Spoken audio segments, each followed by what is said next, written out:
Assalamualaikum warahmatullahi wabarakatuh.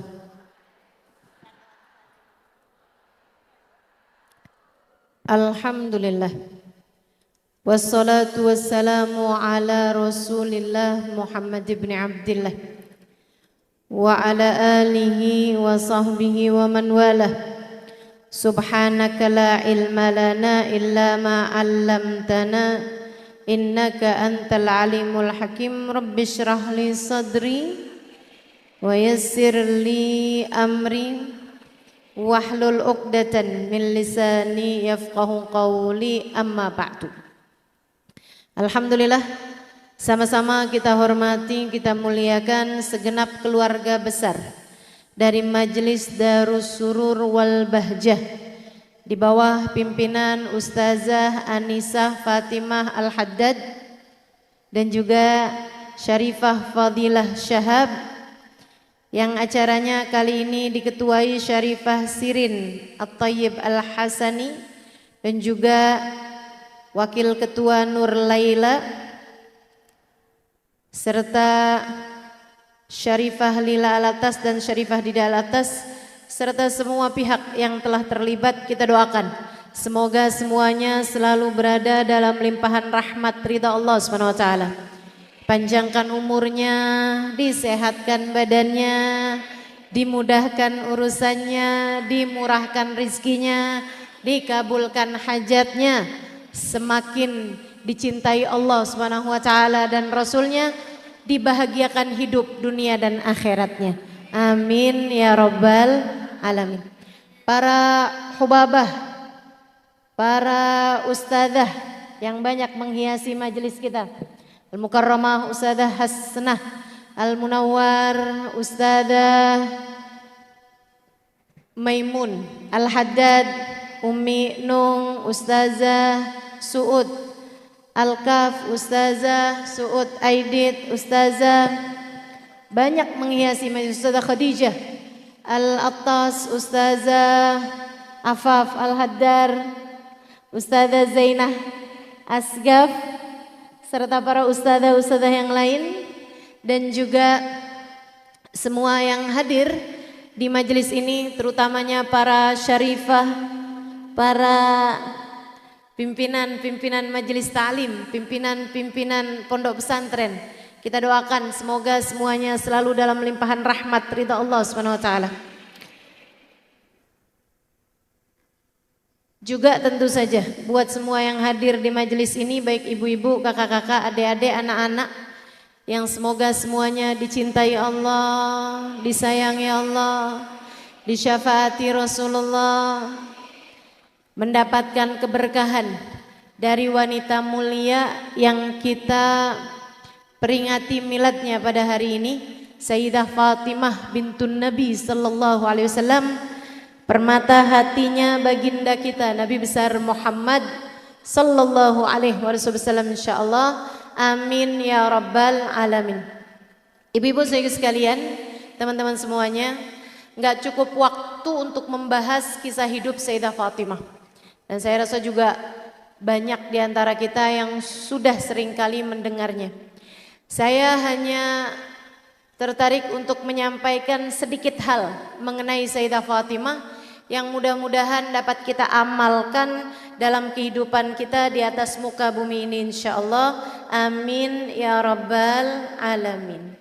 Saudara sekalian, yang tadi disampaikan di dalam Iqdul ya kan, sampai-sampai Sayyidah Aisyah radhiyallahu taala wa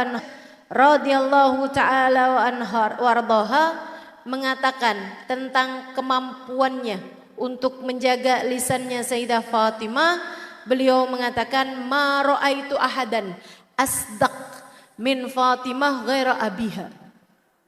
Halaman 46. Enggak tahu sih tapi kitabnya sama apa enggak nih. Katanya Sayyidah Aisyah di pasal ke-13 fi khitam siratihal atirah, dalam penutupan sejarah beliau ya yang semerbak mewangi, itu beliau disampaikan Pelajaran pertama, wa awwal hadhihi durusil mustauhah min sirat Fatimah bintu Rasulillah at-ta'assi bi sifatiha an-nabila wa akhlaqiha al-jamilah wa min abraz dzalik salamatul janan wa hifdzul lisan.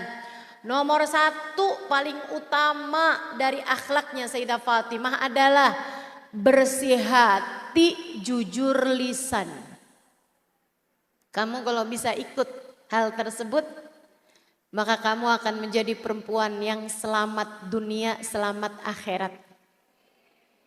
Hatinya bersih, lisannya jujur. Jangan kepikiran buat bohong. Mesti pinter-pinter jagain lisan, Bu. Mesti pinter-pinter jagain mulutmu itu, Dek. Ma ra'aitu ahadan. Katanya Sayyidah Aisyah, saya nggak pernah lihat orang asdaq min Fatimah ghaira abiha. Saya nggak pernah lihat orang ucapannya lebih jujur daripada Sayyidah Fatimah ghaira abiha selain ayahandanya. Kalau ayahandanya, Allah Subhanahu wa taala menyebutkan tentang kejujurannya. A'udzu billahi minasyaitonir rajim. Ma kadzabal fuadu ma ra'a. Nabi Muhammad enggak pernah bohong dengan apapun yang disampaikannya. Sebab a'udzu billahi minasyaitonir rajim, ma yantiqu anil hawa in huwa illa wahyun yuha. Tidaklah beliau mengucapkan satu ucapan dari hawa nafsunya. Tidak pernah beliau mengucapkan satu ucapan berasal dari hawa nafsunya. Melainkan semua ucapannya adalah wahyu dari Allah Subhanahu wa taala Tuhannya. Bu, dan Allah Subhanahu wa taala, a'udzu billahi minasyaitonir rajim, wa man asdaqu minallahi qila. Siapa lagi yang ucapannya lebih benar dari ucapannya Allah Subhanahu wa taala? Kita sampaikan sadaqallahul azim. Maha benar Allah dengan segala firman-Nya. Allah maha benar. Wahyunya Allah maha benar. Nabi Muhammad ucapannya adalah wahyu, yang artinya ucapannya Nabi Muhammad adalah benar. Semua ucapan Nabi Muhammad benar. Nabi enggak pernah ngomong sesuatu yang bohong. Nabi Muhammad enggak pernah mengatakan sesuatu yang tidak sesuai dengan faktanya. Dan Sayyidah Fatimah putri Nabi Muhammad, Sayyidah Aisyah istri Nabi Muhammad meriwayatkan enggak pernah lihat orang lebih pinter jagain lisan sesudah Nabi Muhammad daripada putri beliau Sayyidah Fatimahuz Zahra. Ucapannya benar, nggak pernah bohong, nggak pernah nyakitin orang, nggak pernah ghibah, nggak pernah namimah, mampu menjaga lisan. Lisannya selalu benar dalam berbicara. Ibu-ibu saudariku sekalian, mesti kita pelajarin nih cara hidup yang kayak begini. Jangan bohong, jangan nyakitin orang. Jangan bohong, jangan nyakitin orang. Kalau bisa tambahin satu lagi, berbicara hanya yang diperlukan. Berbicara yang ada manfaatnya. 3 hal itu aja kita usahakan dalam kehidupan kita. Jangan bohong, jangan nyakitin orang, dan berbicara yang ada manfaatnya. Bu, saya punya umi, ibu saya waktu meninggal dunia. Dan ibu saya itu waktu meninggal dunia sudah menikah sama abah saya itu hampir 50-an tahun. Ketika umi meninggal, ada banyak sekali orang-orang berdatangan dari kerabat atau sahabat umi saya. Ada salah satu perempuan pernah jadi ART di rumah umi saya, di rumah saya waktu saya kecil. Biar gini-gini saya pernah kecil loh Bu. Waktu saya kecil, nah itu dia jadi ART di rumah kami. Tinggal bersama dengan kami kayak mungkin 10 tahunan. Lama. Datang waktu Umi saya meninggal. Dia bilang, saya tinggal barengan Umi kalian. Saya saksi hidup Umi kalian. Sampai dengan saya berhenti. Sampai dengan saya memutuskan berhenti. Emang udah waktunya berhenti gitu. Dari rumah kalian. Tidak pernah ada satupun ucapan Umi kalian menyakiti hati saya. Ibu-ibu sekalian, abah saya ditinggal Umi saya kayak kehilangan separuh nyawanya. Abah saya, dia bilang, Umi kalian ini, abah tinggal bersama dengannya. Hampir 50-an tahun hidup abah, kata abah, tidak pernah sekalipun Umi menyampaikan sesuatu hal yang menyakiti hati abah. Masya Allah. Saudaraku sekalian, kita dinilai dari ucapan-ucapan kita. Sepinter apapun kamu, secantik apapun kamu, sekaya apapun dirimu, kalau ngomongnya nyakitin hati orang, tentu saja kamu menjadi seseorang yang gagal dalam hidupmu. Kalau ucapanmu nyakitin si ini, si itu, ngatain si ini, si itu. Kalau suamimu selalu sakit hati dengan ucapanmu. Kalau anak-anakmu selalu sakit hati dengan ucapan-ucapanmu. Allah ustazah, anak saya ini. Anak saya kan anak saya ustazah gak usah ikut campur. Anak saya kalau gak saya kerasin ustazah, dia gak bakalan ngerti. Kalau saya ngomongnya lemah lembut nih, dia gak bakalan paham ustazah. Jadi harus dulu saya panggil dengan nama binatang. Baru dia ngerti ustazah. Enggak gitu Bu, enggak gitu. Walaupun dia adalah anakmu, ingat. Anakmu memang lahir dari rahimmu, tapi dia bukan milikmu. Kamu enggak ikut-ikutan menciptakan dia. Kamu enggak ikut-ikutan mengalirkan darah dalam tubuhnya. Kamu gak ikut-ikutan menentukan garis nasibnya. Kamu hanya dititipi, kamu hanya diamanati, bukan memiliki.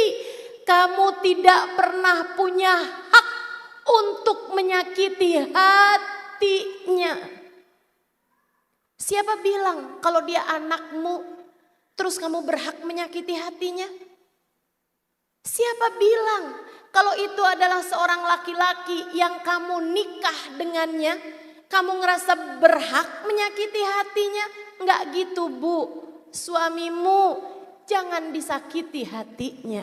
Anakmu jangan disakiti hatinya. Orang tuamu jangan kamu sakiti hatinya. Dengan ucapan-ucapanmu tersebut. Umi nih ngerepotin aja. Ya Allah. Ayolah. Belajar buat bisa jagain lisan. Kayak Sayyidah Fatimah jagain lisan. Insya Allah. Insya Allah. Pernah Sayyidah Fatimah tidak pernah melukai perasaan siapapun dalam hidupnya. Beliau selalu mampu untuk menjaga lisannya. Kita belajar untuk bisa melakukan itu insya. Yang kedua sekaligus yang terakhir. Usah lama-lama.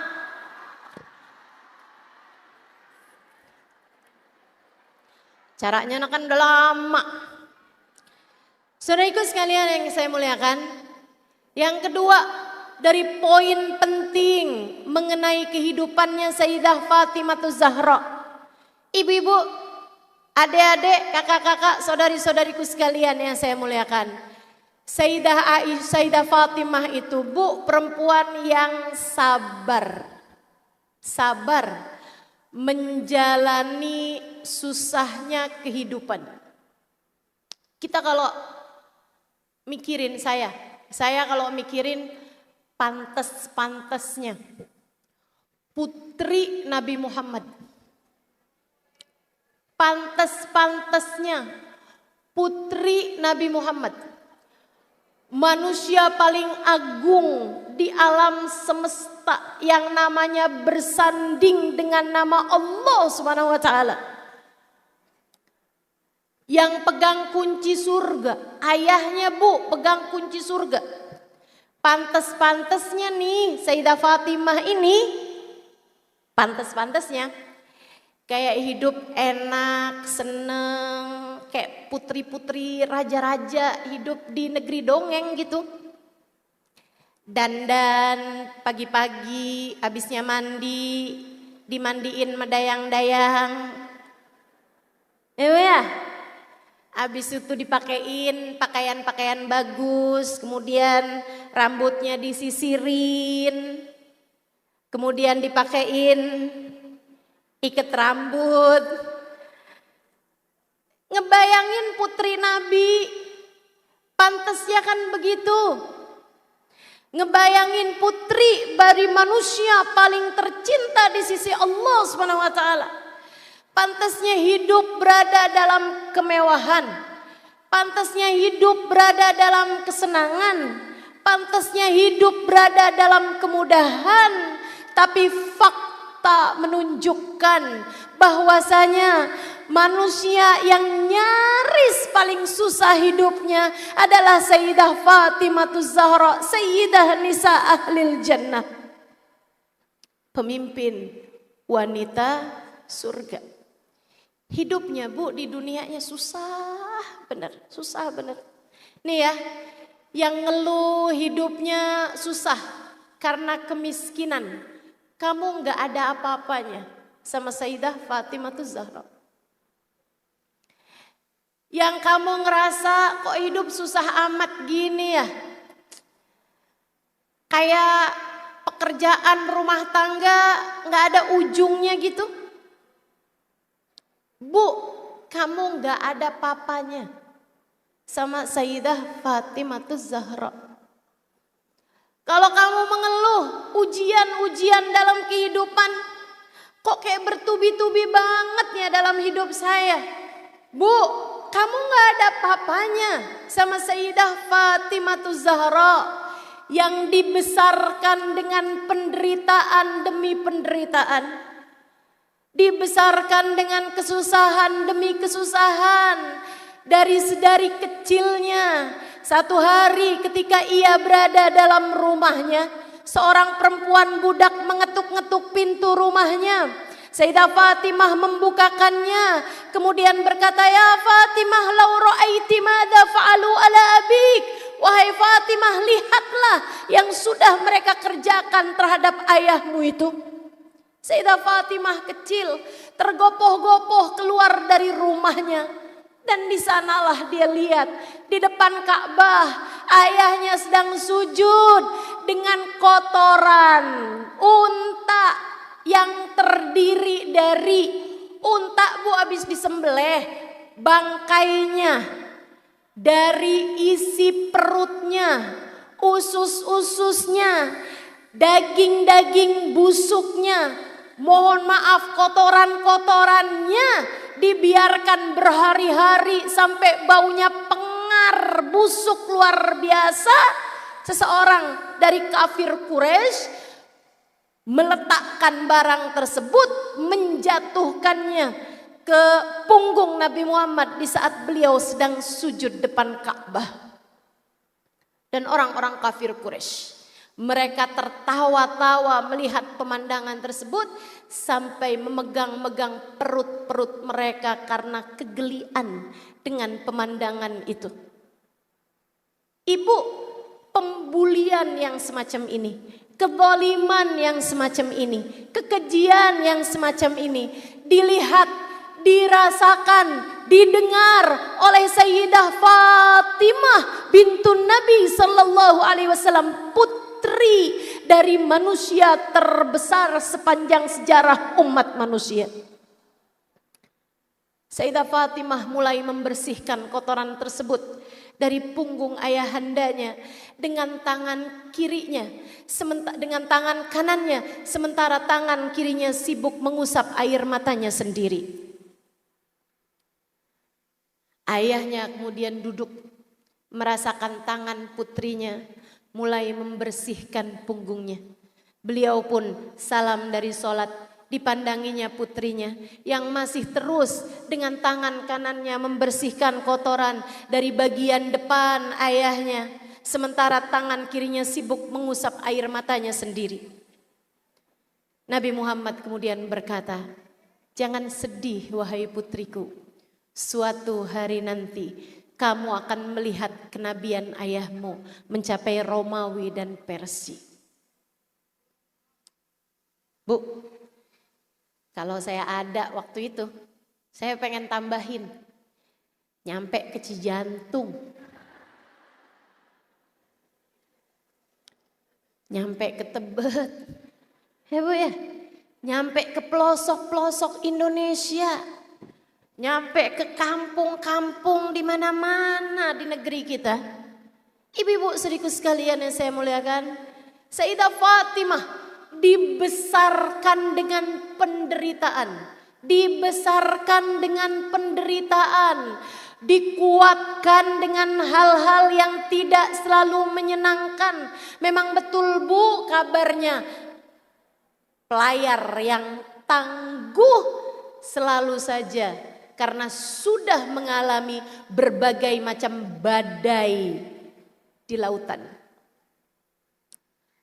Laut-laut yang berombak dan berbadai akan melahirkan pelayar-pelayar yang paling tangguh.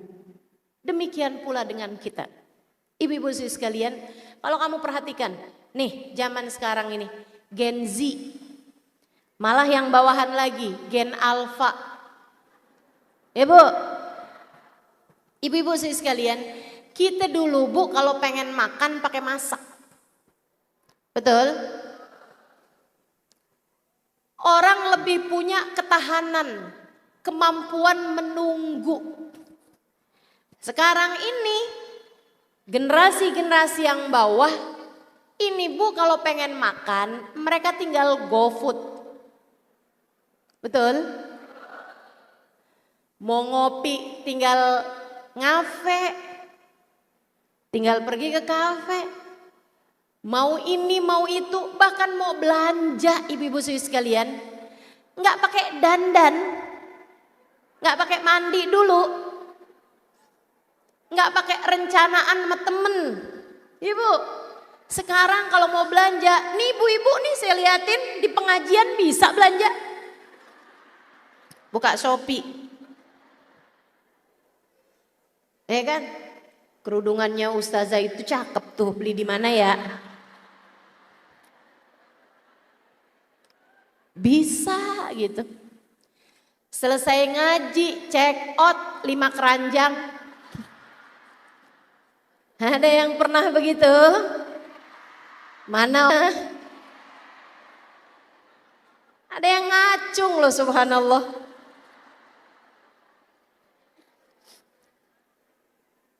Masya Allah.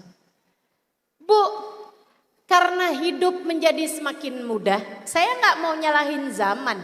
Enggak, memang zamannya udah kayak gini. Cuman karena hidup sudah semakin mudah, sehingga ada banyak di antara generasi-generasi yang ada di bawah-bawah kita ini menjadi kurang memiliki kemampuan untuk menunggu. Bu, segala sesuatu ini nggak ada yang instan, ada prosesnya. Belajar, ada proses membina rumah tangga. Ibu, ada proses mendidik anak, Semuanya perlu proses. Kalau kamu nggak kuat-kuat nungguin proses, akhirnya yang ada berantakan semuanya. Lagi belum nikah, kepengen nikah. Abis nikah, kepengen nggak lagi nikah.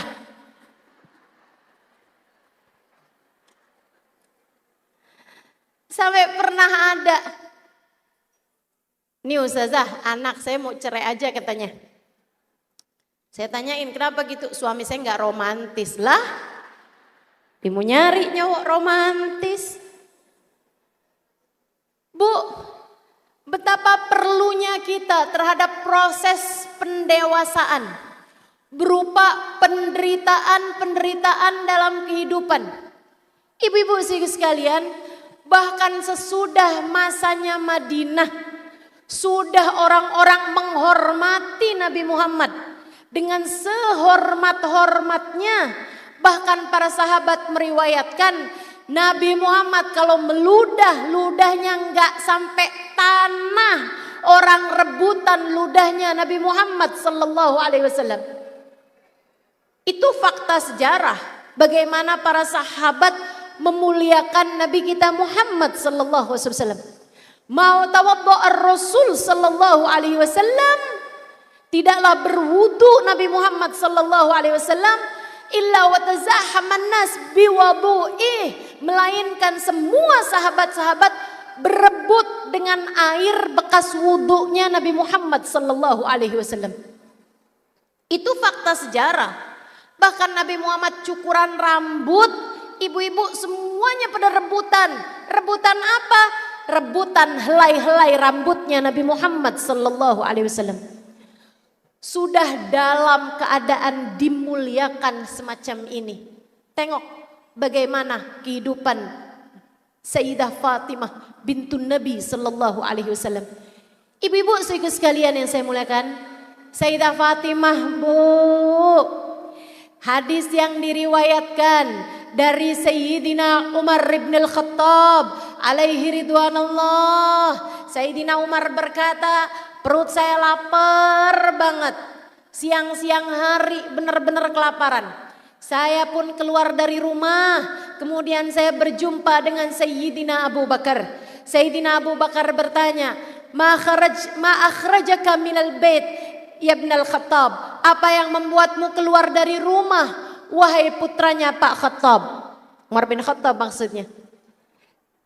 Sayyidina Umar menjawab, Ya Siddiq, ma kharajtu minal bait illa al-ju'. Ma akhrajani minal bait illa al-ju'. Saya keluar dari rumah karena lapar. Udah gak tahan saya laparnya. Jadi keluar aja gitu. Cari-cari siapa tahu ada yang mau ngasih makan. Katanya Sayyidina Umar, sama saya juga keluar dari rumah karena lapar. Kemudian kedua orang ini berjumpa dengan Sayyiduna Muhammad sallallahu alaihi wasallam. Sayyiduna Nabi bertanya, Ma akhrajakuma minal bait? Apa yang membuat kalian berdua keluar dari rumah? Ya Rasulullah, ma akhrajana minal bait illal ju'. Kami keluar dari rumah nih karena rasa lapar yang sudah tak tertahankan. Nabi Muhammad kemudian menjawab, Walladhi ba'athani bil haqqi nabiyya, ma akhrajani minal bait illa bimithli ma akhrajakuma. Tidak ada hal yang membuat aku keluar dari rumah melainkan karena apa yang membuat kalian berdua keluar dari rumah juga. Saya keluar dari rumah karena sebab yang sama dengan kalian berdua. Lapar juga. Yuk kita ke rumah Abu Ayyub Al-Ansari.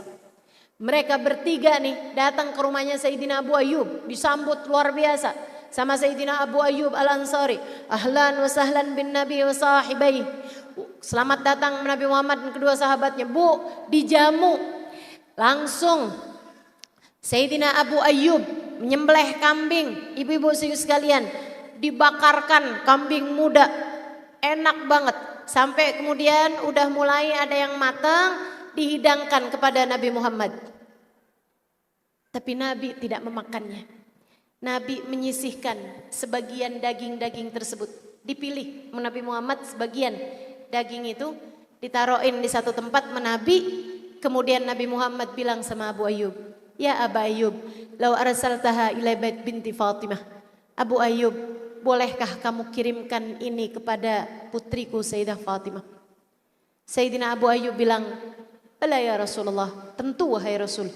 Aku akan kerjakan apapun yang kau minta." Nabi Muhammad kemudian berkata, "Wa innahu sayakunu awwala ta'amin dakhala fi jawfiha ba'da 3 ayyam." Dan itu akan jadi makanan pertama yang masuk ke perut putriku Fatimah sesudah 3 hari 3 malam. Tidak masuk makanan apapun ke dalam perut putriku Fatimah. Bu, 3 hari 3 malam. Gak masuk makanan apa-apa ke dalam perut putriku Fatimah, kata baginda kita Nabi Muhammad.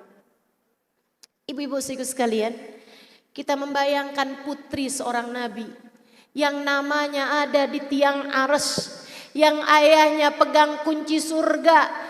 Pantasnya Bu, kalau dia masih kecil dikejar-kejar sama pembantunya buat disuapin. Kalau dia dewasa, pantasnya di rumahnya ada koki buat masakin. Tapi yang terjadi adalah fa innahu sayakunu awwala ta'amin dakhala fi jawfiha ba'da 3 ayyam. Ini akan menjadi makanan pertama yang masuk ke dalam putriku Fatimah sesudah 3 hari 3 malam. Tak masuk makanan apa-apa ke dalam perut putriku Fatimah. Maka kamu, ketika ada derita dalam hidupmu, ketika ada hal-hal yang menuntut kesabaranmu, Bu, Kak, Dek, Nak, yang sabar, yang sabar. Kita hidup di dunia bukan untuk dunia. Ada masa panjang sesudah kematian kita, kita belajar buat faham makna firman Allah Subhanahu wa taala, "Walal akhiratu khairul laka minal ula." Dan sungguh negeri akhirat jauh lebih penting bagimu daripada dunia. Akhirat lebih penting bagi kita. Bukan, saya enggak lagi mau bilang sama kamu hiduplah dalam keadaan miskin. Enggak. Saya enggak akan ngomong kayak gitu. Saya enggak mau bilang sama kamu apapun yang kamu punya sedekahin. Enggak. Enggak Bu. Kita enggak bakalan kuat juga hati kita buat begitu. Tapi saya mau bilang, kesusahan apapun yang datang dalam hidupmu, yang sabar. Yang sabar. Ibu-ibu sekalian, enggak apa-apa. Kalau kita enggak punya HP kayak yang dipunyai ipar kita tuh enggak apa-apa.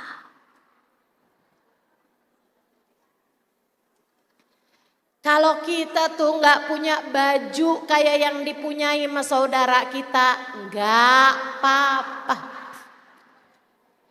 Kalau kita tuh Bu lagi pengen ganti horden, tapi duitnya nggak cukup, nggak apa-apa. Pakai yang lama aja dulu nggak apa-apa. Kalau ibu-ibu nih pengen ganti panci,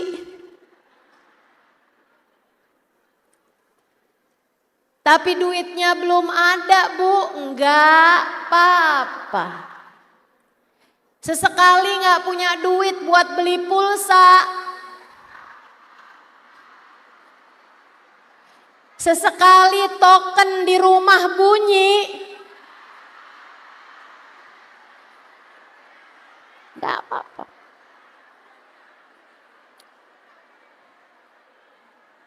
Enggak apa-apa. Ustazah ngomong gitu karena ustazah gak pernah ngerasain. Enggak gitu Bu. Hidup ini gak pernah ideal buat siapapun. Ibu, semua orang diuji. Semua orang ada ujiannya masing-masing. Ketika datang ujian dalam hidupmu Bu, yang sabar. Jelas? Yang sabar. Kalau lagi dikasih sakit, yang ada masanya sulit, ada masanya sehat, ada masanya sakit, ada masanya dipuja, ada masanya juga kita dicaci. Biasa aja kayak gitu. Masa ngarepin semua orang? Gak mungkin. Masa ngarepin kita hidup sehat terus-terusan? Gak mungkin Bu, kita bukan Fir'aun.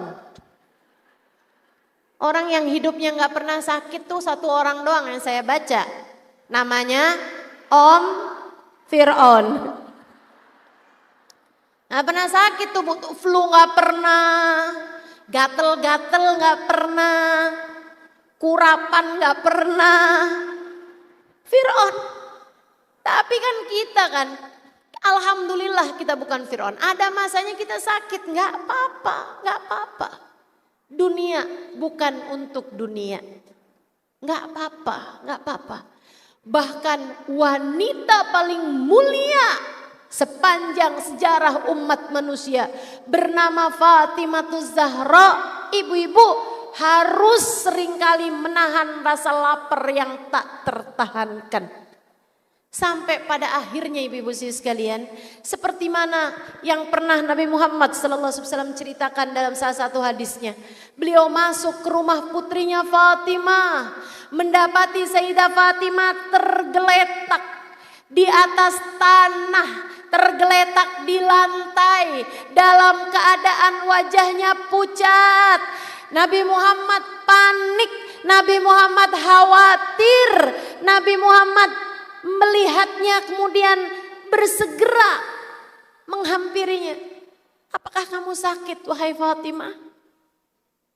Sayyidah Fatimah menjawab, la ya abata, enggak ayah, saya enggak sakit. Sambil berusaha untuk berdiri Bu, sambil berusaha untuk duduk dan berdiri gitu. Dia bilang enggak ayah, saya enggak sakit. Saya hanya sedang sangat lapar.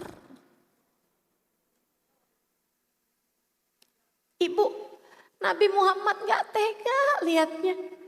Nabi Muhammad angkat tangannya. Nabi Muhammad angkat tangannya. Ya Allah, Engkaulah pemilik hamba-hambamu. Engkaulah yang mengijabah doa hamba-hambamu. Allahumma la tajuk Fatimah bintu Muhammad ba'da hadzal yawm. Allahumma la tajuk Fatimah bintu Muhammad ba'da hadzal yawm. Ya Allah, saya minta jangan pernah kasih lapar Fatimah putri Muhammad sesudah hari ini. Nabi sampai doain, udah deh ya Allah, gak usah kasih lapar lagi deh putri saya nih Fatimah. Sayyidah Fatimah meriwayatkan, sejak mendapatkan doanya Nabi Muhammad itu, saya tidak pernah lagi merasakan kelaparan yang amat sangat. Bahkan ketika berhari-hari tidak masuk makanan apapun ke dalam perut saya. Ibu-ibu sekalian, hidup jalaninnya kita mesti punya senjatanya. Namanya sabar. Sabar. Ya Bu ya, sabar. As-sabru kasibri murrun fi madaqatihi lakin awakibuhu ahla minal asali. Sabar kayak siber, siber tuh jadam.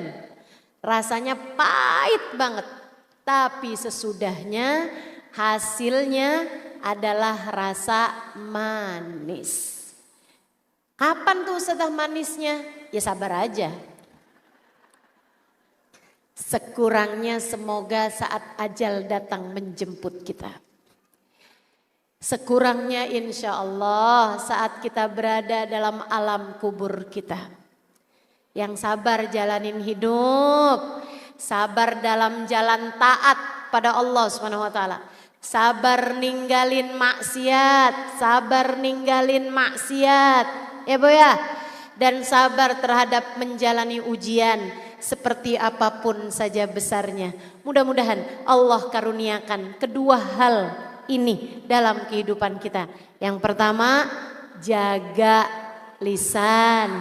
Yang kedua, sabar. Semoga Allah anugerahkan kepada kita sebagaimana Allah telah menganugerahkan hal itu kepada manusia paling mulia, baginda kita Sayyiduna Muhammad sallallahu alaihi wasallam.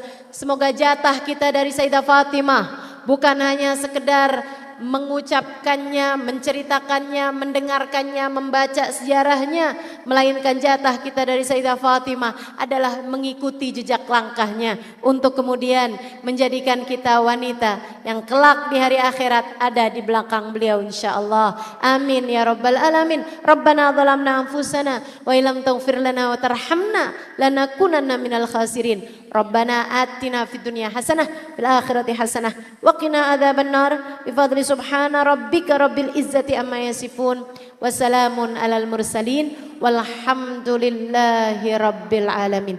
Ibu-ibu sekalian jangan dulu bubar. Saya memang tadi meminta duluan untuk berbicara karena ada hal-hal lain yang perlu dipertimbangkan. Itu dulu Ibu ya. Ibu-ibu harus tetap duduk di sini dalam keadaan sabar. Terima kasih, mudah-mudahan bermanfaat. Kurang lebihnya mohon maaf. Billahi taufiq wal hidayah. Wal afu minkum. Wassalamualaikum warahmatullahi wabarakatuh.